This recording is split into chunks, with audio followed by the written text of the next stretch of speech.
What to do if your divorce papers are rejected in San Diego County. Hi, I'm Tim Blankenship with Divorce661.com. If you've filed for divorce in San Diego County and your paperwork was rejected, don't worry. You're not alone. Rejections are incredibly common, especially if you're trying to handle the process yourself. But the good news is there's a clear path to fix it and move forward. Let's walk through what you should do next. First, when the court rejects your divorce papers, they'll usually provide a rejection notice that lists the issues. This can include missing signatures, incorrect forms, incomplete financial disclosures, or formatting problems, especially since San Diego uses mandatory e-filing, which has strict rules. The challenge is that these notices aren't always clear. Many people get stuck trying to interpret legal jargon and don't know how to correct the problem.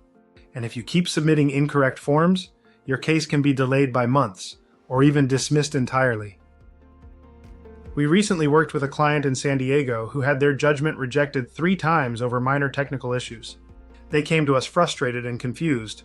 We reviewed the file, corrected the errors, resubmitted everything through the e-filing system, and had their judgment approved within 2 weeks. At Divorce661, we specialize in fixing rejected divorce filings. We'll review your paperwork, identify exactly what went wrong, and take over the process so you don't have to guess what the court wants. Whether your case is at the beginning or the judgment stage, we can step in and clean it up fast. If your divorce papers were rejected and you're not sure what to do next, visit Divorce661.com and schedule a free consultation. We'll fix the mistakes, get your case back on track, and help you move forward without the stress of doing it alone.